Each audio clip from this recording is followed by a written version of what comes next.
दोस्तों इस जगह का नाम है ग्रासमेयर।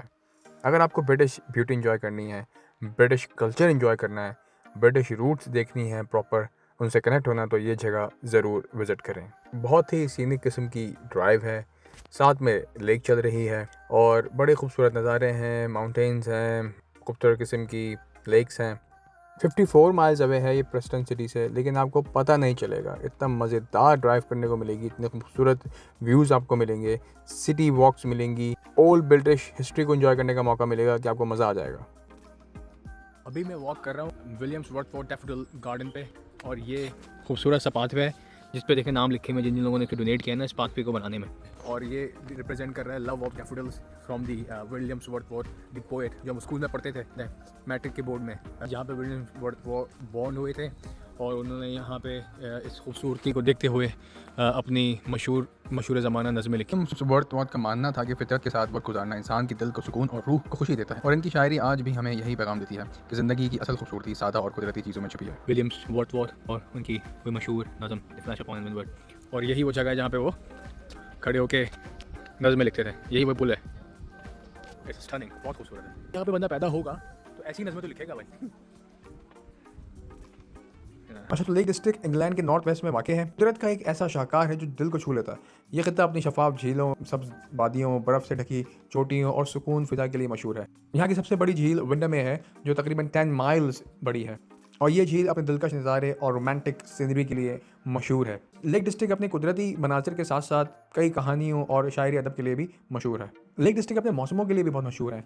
स्प्रिंग के अंदर रंग बिरंगे फूलों से भर जाता है, गर्मियों में सुनहरी धूप और नीला आसमान बन जाता है, ख़ज़ा में गोल्डन किस्म के पत्तों की जादुई चादर सी फैल जाती है, और सर्दियों में बर्फ़ की खामोश चमक और हर तरफ वाइटनेस फैल जाती है। लोग यहाँ की सिर्फ नेचर को ही नहीं इंजॉय करते, बल्कि मुख्तलिफ़ किस्म की एक्टिविटीज़ भी करते हैं, जिसमें बोटिंग है, पहाड़ों में हाइकिंग करना और एंशंट रॉकी गलियों के अंदर वॉक करना। लेक डिस्ट्रिक्ट नेशनल पार्क बन गया 1951 में, यूनेस्को वर्ल्ड हेरिटेज साइट में शामिल है और आज भी कुदरती हुस्न का ख़जाना संभाले हुआ है। मुझे तो इन एशियन रॉकी स्ट्रीट्स में वॉक करके बड़ा मज़ा आया। ये जो पथरीली गलियाँ हैं असल में गॉबलेट स्टोन से बनाई गई हैं, जो यहाँ के मकामी स्लेट और ग्रेनाइट से ही निकाल के बनाई जाती हैं, जो लेक डिस्ट्रिक्ट के अंदर ही पाया जाता है, और ये 18वीं और 19वीं सदी में बनाई गई थी। यहाँ पे वॉक करके ऐसा लगता है जैसे कि आप किसी पास्ट लाइफ में चले गए, और जब बारिश होती है तो ये रोडें और ये पत्थर बिल्कुल शाइन मारने लग जाते हैं, जैसे कि किसी ने पॉलिश कर दिया हो। जब हम वॉक कर रहे थे स्ट्रीट्स पर तो हमें एक मकामी ज्वेलरी शॉप मिली, बहुत ही खूबसूरत। यहाँ के निकलने वाले स्टोन्स को यूज़ करते हुए यहाँ के लोगों ने ज्वेलरी बनाते हैं, उसको बेचते हैं। बहुत ही प्यारी सी शॉप थी। ये पीटर रैबिट की दुकान है, फ्रेंचाइज़ है, जो 1992 में नॉवल लिखा गया था। बड़ा ही क्यूट सा नॉवल है। इसमें बताया था कि वो पीटर ये रैबिट होता है, अपनी माँ के मना करने के बावजूद भी जो है किसी के गार्डन में घुस जाता है, और फिर वो जो प्रॉब्लम फेस करता है उसके ऊपर ये कहानी है। ये एशियन रोमेनियन फोकलोर है, जो हर जगह यूरोप में आपको मिलेगी कि आपको विश करें तो आपकी जो है पूरी होगी अगर आप उसमें कॉइन डालते हैं। और ये फोकलोर है कि इन वेल्स के अंदर कोई स्पिरिट ऑफ वाटर होती है जो आपकी विश पूरी करती है। प्लेस वाकई मैजिकल है। मतलब जब आप यहाँ पे वॉक करते हैं तो इन गलियों में, स्ट्रीट्स में जो एक वाइब है ना, मैजिकल वाइब, दोनों तरफ जो है वो गॉबलेट स्टोन्स हैं, उससे बनी हुई सारी स्ट्रीट्स हैं। एक एशियन सी फीलिंग आती है कि जैसे आप बहुत ही किसी पुराने ज़माने में पहुंच गए हैं, और बहुत ही एक रिच कल्चर सी वाइब आती है, फैंटेसी जैसा फील होता है। बहुत फैसिनेटिंग है। इन पर्सन तो और भी ज़्यादा जो है ना खूबसूरत लगती है। ऐसा लगता है कि आप जैसे किसी पास में चले गए। जब हम स्ट्रीट्स पे वॉक कर रहे होते हैं तो बिल्कुल ऐसा फील होता है कि आप इस दुनिया से कट गए हैं, बिल्कुल आपका रास्ता और कनेक्शन कट चुका है इस रियल वर्ल्ड से। फिर अगर आप चाहें तो ये खूबसूरत सी शॉप है, इसका नाम है ग्रॉस में गैदर। ये उसकी शॉप है फार्मर्स की। उन्होंने अपने यहाँ पे जो लोकल चीज़ें मौजूद हैं उनसे बना के वूल जो होती है उससे मफलर्स, कपड़े, ये मोमबत्तियाँ उन्होंने बनाई हुई हैं, उसको आप जलाएं। ये मोम है, कैंडल है, ये पिघलता है, उसमें खुशबू निकलती है, फ्रेगरेंस के तौर पे लोग उसको घर पे रखते हैं और बर्न करते हैं। तो ये इस तरह की चीज़ें यहाँ पे अवेलेबल हैं, इस तरह की आप शॉपिंग कर सकते हैं। होता बड़ा खूबसूरत है, नेचुरल है। आप इनको स्मेल करें और बाय करें, क्यूट और खूबसूरत होते हैं। ये घर के लिए कुछ एसेसरीज़, कुछ चीज़ें घर पे रखने के लिए हैं। ये कपड़े हैं वूल से बने हुए, टोपे, कुछ कैप्स, इस तरह की चीज़ें यहाँ पे अवेलेबल हैं। थोड़ा सा एक्सपेंसिव हैं ये चीज़ें, लेकिन अच्छी है। अच्छी प्लेस टू, अच्छी शॉप टू विजिट है। वह अगर आप चाहें लेना तो ले सकते हैं। थोड़ी सी महंगी है लेकिन अच्छी है। अच्छा, तो ये क्लेम करते हैं कि ये दुनिया की सबसे ओल्डेस्ट जो ब्रेड मेकर्स हैं, जो 1854 में उन्होंने ये दुकान खोली थी, और यहाँ से फिर दुनिया भर में फैली जिंजर ब्रेड का कॉन्सेप्ट। तो ये क्लेम करते हैं कि ये सबसे वन ऑफ दी पायोनियर्स में से एक है।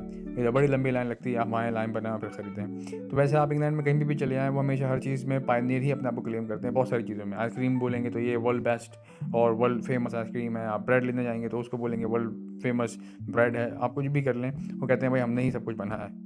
अब जैसे कि ये आइसक्रीम है लग्जरी लेक आइसक्रीम, ये भी अपने आप को क्लेम करते हैं कि वन ऑफ द पायनियर और वर्ल्ड बेस्ट सेलिंग और पता नहीं कौन सी अवार्ड याफ्ता किस्म की ये आइसक्रीम है, इसको ही क्लेम करते हैं। मैंने तो खाई, नॉर्मल सी लगी। 5 बजे सब बंद हो जाता है, शॉप्स क्लोज़ होने लगी हैं, क्लोज़ हो गई हैं ऑलमोस्ट। ये अच्छी बात भी है थोड़ी सी इन कंट्री साइट्स की, लेकिन जो है अगर आप लेट हो गए तो आपको कुछ मिलेगा नहीं, सब बंद हो जाता है। पुराने घर बने हुए हैं, ब्रिक्स के बने हुए हैं, सब ब्रिक्स है, लेकिन अंदर से हाईली मॉडर्नाइज्ड है। हर जगह इलेक्ट्रिक व्हीकल्स की पार्किंग है और बहुत खूबसूरत है। तो अगर आपको स्विट्ज़रलैंड नहीं जाना और एक इजी एक्सेट चाहिए स्विट्ज़रलैंड जैसी जगह का, 10%, 15% या 25% of the Switzerland beauty enjoy करनी है, तो फिर आप यहाँ आ सकते हैं। जो बंदा यहीं पे पैदा हुआ है और यहीं पे रह रहा है, उसको पता ही नहीं कि थर्ड वर्ल्ड कंट्री क्या होती है। अब ऐसी ब्यूटीफुल लोकेशन पे कोई पैदा हुआ, यहीं रह रहा है, साफ़ सुथरी जगह पे,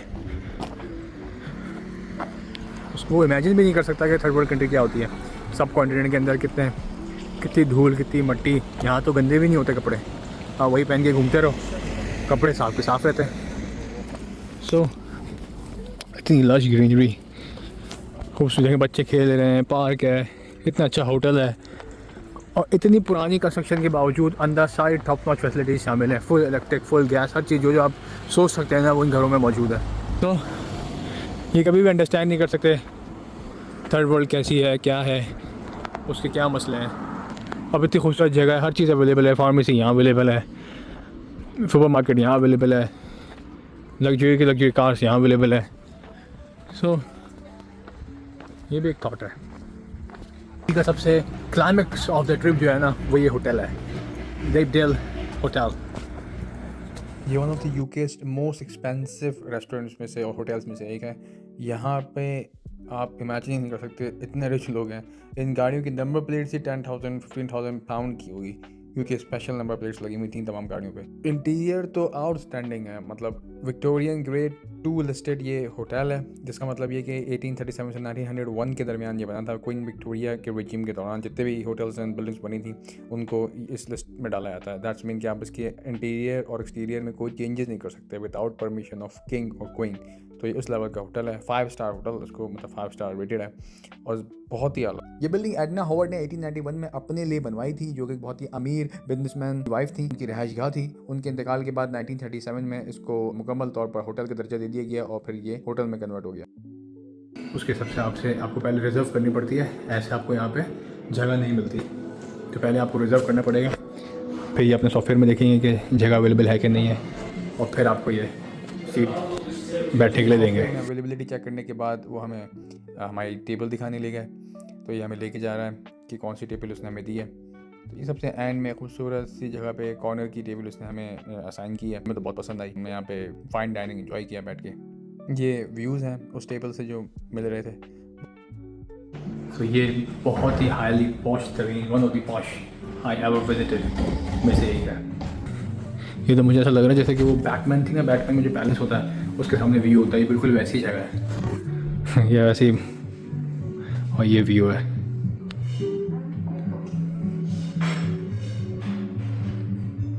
अभी बाहर में देख रहा था लोगों की गाड़ियाँ, जो लोग यहाँ पर आ रहे हैं उनको आ भी रोज़ इसके अंदर है, मतलब इतनी पोश प्लेस है। पहले तो उन्होंने मना कर दिया कि हमारे पास कुछ जगह नहीं है, सॉरी, आपको पहले रिजर्व करके आना पड़ेगा, और अगर आप लोकल नहीं हैं तो हम आपको जगह नहीं दे सकते। लेकिन लकीली शेफ़ ने बोला कि उनके पास जगह है, तो उन्होंने फिर हमें एक टेबल दे दिया। Luckily we got it. और मेन्यूज़ तो देखें ज़रा, 155 पाउंड। तो अभी शेफ़ ने बताया कि यहाँ पे 2 किस्म के मेन्यूज़ हैं। एक तो ये जो बहुत पॉश है, तो हमने ये स्किप कर दिया है, सस्ता वाला मंगा लिया। ये मेन्यूज़ है कैजुअल है, और ये पॉश है, तो हमने कैजुअल मंगवा लिया है। फ़िश एंड चिप्स सस्ते में निपटने वाला सीन हमने कर दिया है। ये है स्वीट कॉर्न बटर और ये है ब्रेड। मैं ज़िंदगी में पहली बार टेस्ट कर रहा हूँ कि कैसा लगता है टेस्ट में, स्वीट कॉर्न बटर और ब्रेड। बिस्मिल्लाह।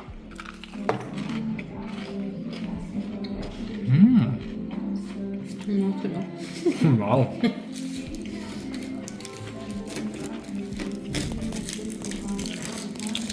सो गुड, डिलीशियस। थोड़ा केक सा लग रहा है, ब्रेड है लेकिन केक जैसी लग रही है। और ये तो स्वीट कॉर्न बटर, ये बहुत टेस्टी है।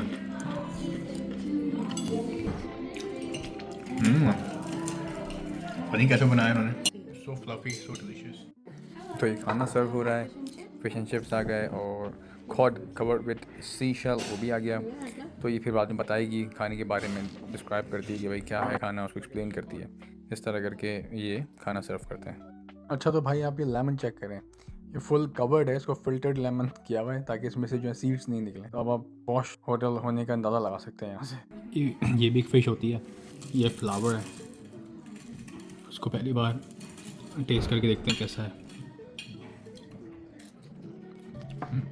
थोड़ा सा बिटर सा है।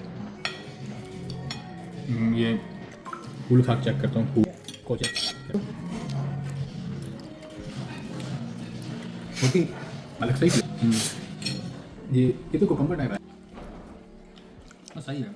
वन टाइम डिश है, वाइट फिश है ये। और ये बहुत ही खूबसूरत सी गैलरी है इस होटल की।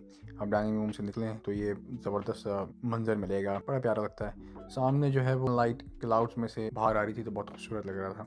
ये देखें, थोड़ा सा जूम भी किया है, बहुत ही मैजिकल लग रहा है। और ये top of the line architecture है विक्टोरियन दौर का, बहुत ही खूबसूरत। सामने का व्यू आप चेक करें, बहुत ही अमेजिंग ये होटल है। लेकिन इसी वजह से एक्सपेंसिव भी बहुत है। लेकिन जितना ये एक्सपेंसिव है ये होटल उतना वर्थ इट नहीं है। मुझे नहीं लगता कि ये किसी भी सूरत वर्थ इट है प्राइस के मामले में। अच्छा तो हम खाना खा के आ चुके हैं। खाना बहुत ही डिलीशियस तो नहीं था लेकिन अच्छा था। खाना मंगवाया था वो कॉड कवर विद सी, तो सी फिश को निकाल के वो भरा हुआ था फूल के अंदर, और इस तरह कुछ जो डिश थी अच्छी थी और बहुत ही यूनिक एक्सपीरियंस है। वैसे पीछे जो देख रहे हैं ना आप, ये है वो होटल, सामने से लेक का व्यू एंजॉय कर सकते हो आप। अच्छा मैंने अभी पता किया है इसका 1 नाइट रेंट कितना है इस होटल का। बिलीव नहीं करेंगे, 500 pound for 1 night only. Too expensive भाई। 500 पाउंड एक रात का, सिर्फ 2 नहीं 3 नहीं, सिर्फ एक रात, खाना पीना अलग, बाकी सारी चीज़ें अलग। तो भाई बहुत ही ज़्यादा एक्सपेंसिव रेस्टोरेंट है ये। आसपास ये छोटी मोटी वॉक्स हैं जो आप ऐसे घूम सकते हैं, थोड़ा टाइम पास कर सकते हैं, इस गैलरी में चल सकते हैं। ये थोड़ी सी एक्टिविटीज़ हैं छोटी मोटी सी, बाकी सारी पेड एक्टिविटीज़ हैं। अगर आपको बोटिंग करनी है, आपको ऑफ रोडिंग करनी है, आपको क्लाइंबिंग करनी है, उन सब के पैसे हैं।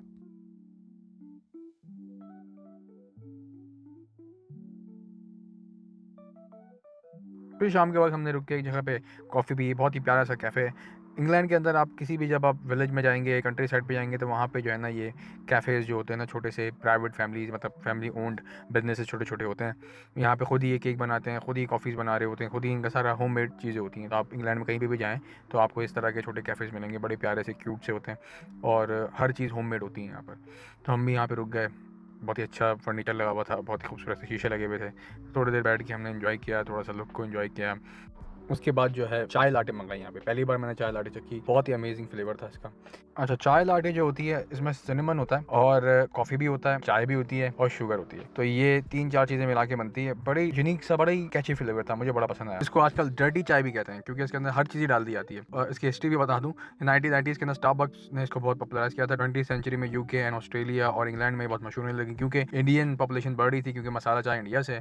तो फिर इन्होंने भी इसको एज अडेप्टेशन लिया और यहाँ पर भी इसको एज अ मार्केट कर दिया। तो उसको फिर ये चाय लाटे कहने लगे, क्योंकि जैसा like espresso latte, coffee latte से चाय लाटे में कन्वर्ट हो गई। और क्योंकि ये चाय थी तो उसमें मसाला भी डाल दिया गया, तो ये चाय लाटे डर्टी चाय बन गई। तो इसको अब डर्टी चाय के नाम से जाना जाता है। अच्छा इन कैफ़ेज़ के अंदर ये फूड आपको लाजमी मिलेगा, ये केक टाइप होते हैं, कप केक्स टाइप। इसके ऊपर ये लगा के क्रीम देते हैं, क्रीम को ये कॉटेज क्रीम होती है, एक बड़ी ज़बरदस्त, बहुत ही क्रीमी, बहुत ही ज़बरदस्त फ्लेवर होता है, मुझे बहुत पसंद है। तो ये साथ में आपको ये कॉटेज क्रीम देंगे, साथ में जैम देंगे और फिर आप इस पर जो है ना एज अ स्लाइस लगा के केक को खाएँ। बहुत ही यूनिक फ्लेवर होता है, बड़ा मज़ा आता है। और ट्रिप का एंड हमने सैयारा मूवी देख के किया। इस बार मैं दूसरे सिनेमा गया था, ये सिनेमा भी अच्छा था।